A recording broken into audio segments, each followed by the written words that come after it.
আসসালামু আলাইকুম। নতুন আরেকটি ভিডিওতে আপনাদের স্বাগতম। এই ট্যুরে আমরা মূলত সিলেটের দর্শনীয় সকল স্থান দেখার চেষ্টা করব, আমাদের সাথেই থাকুন। রাজশাহী রেলওয়ে স্টেশন থেকে আমাদের ভ্রমণটি শুরু হবে। আমরা পদ্মা ট্রেনে ঢাকার উদ্দেশ্যে রওনা দিব। নির্ধারিত সময়ের মধ্যেই ৬ নম্বর প্ল্যাটফর্ম থেকে আমাদের ট্রেনটি ঢাকার উদ্দেশ্যে ছেড়ে দেয়। রাজশাহী রেল স্টেশন থেকে আমাদের ট্রেনটি ছেড়ে আসার পরে আমরা সর্বপ্রথম আবদুল্লাপুর রেলওয়ে স্টেশন পাই এবং অল্প কিছুক্ষণ বিরতি দেওয়ার পরে আমাদের ট্রেনটি ঢাকার উদ্দেশ্যে রওনা দিয়ে দেয়। ঢাকা থেকে আমরা উপবন এক্সপ্রেস ট্রেনে সিলেটের উদ্দেশ্যে রওনা দেব ইনশাল্লাহ। নির্ধারিত সময়ের মধ্যে আমাদের ট্রেনটি বিমানবন্দর রেল স্টেশন থেকে রাত্রি 10 ঘটিকায় সিলেটের উদ্দেশ্যে রওনা দিয়ে দেয়। আমরা সেই মন ভরা আশা নিয়ে বসে আছি কখন আমরা সিলেটে গিয়ে পৌঁছাবো। ঘুম ঘুম ভাব নিয়ে আমরা সকাল 5 ঘটিকায় সিলেট রেল স্টেশনে এসে উপস্থিত হই। আমাদের ঘুম তখনও ভাঙে নাই। সিলেটে নামার পরে আমরা এক নতুন সকাল পাই। শাহপরান মাজারের কাছে এই আপন হোটেলেই আমরা সিলেটে 2 দিন ছিলাম। হোটেলটি নতুন এবং খুব আপডেট একটি হোটেল। অল্প টাকায় মানসম্মত একটি হোটেল হচ্ছে এই হোটেল আপন। আপনারা আসলে এই শাহপরান মাজারের কাছে এই হোটেলটি পাবেন। আমরা আজ মূলত রাতালগুড় সোয়াম্প ফরেস্ট এবং সাদা পাথর ভ্রমণ করব। সর্বপ্রথম আমরা রাতালগুড় সোয়াম্প ফরেস্ট শুরু করি ভ্রমণ।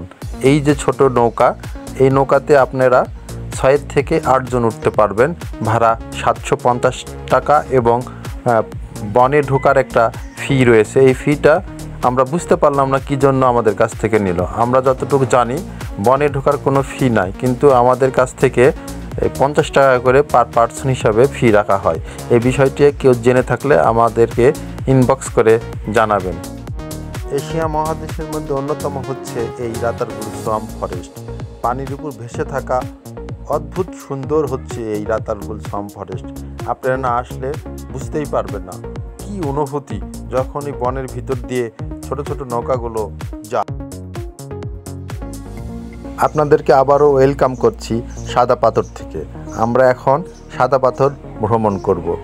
আপনাদেরকে লেগুনা থেকে নামানোর পরে এই নিচের দিকে রাস্তা দিয়েই চলে আসবেন। আসার পরে নির্দিষ্ট একটি জায়গাতে ওনারা টিকিট বিক্রি করে। প্রতিটি নৌকার ভাড়া হচ্ছে 850 টাকা করে। আপনারা 6 থেকে 8 জন উঠতে পারবেন। এখান থেকে নৌকার টিকিট কেটে নিয়ে সাদা পাথর দেখার উদ্দেশ্যে রওনা দিতে হবে। এটা হচ্ছে সেই কাউন্টার, টিকিট কাটবে, তারপরে এই নৌকাগুলো এখানে অপেক্ষা করবে।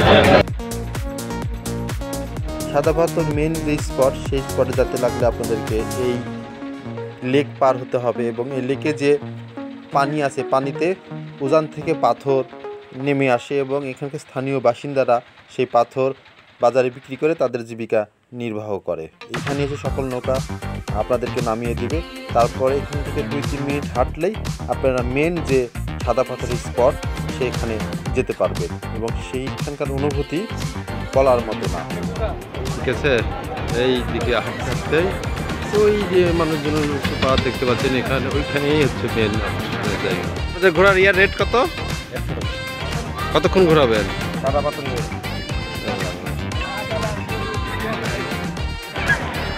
সাদা পাথরের অবস্থান করছি, দেখেন কত পাথর, শুধু পাথর আর পাথর। আল্লাহ সুবহানাল্লাহ। আগামী পর্ব দেখার আমন্ত্রণ জানিয়ে এই পর্বটি এখানেই শেষ করলাম। লাইক, শেয়ার, কমেন্ট করে আমাদেরকে সহযোগিতা করবেন যাতে আমরা আগামী পর্বগুলো আরও ভালোভাবে আপনাদের সামনে উপস্থাপন করতে পারি। আসসালামু আলাইকুম।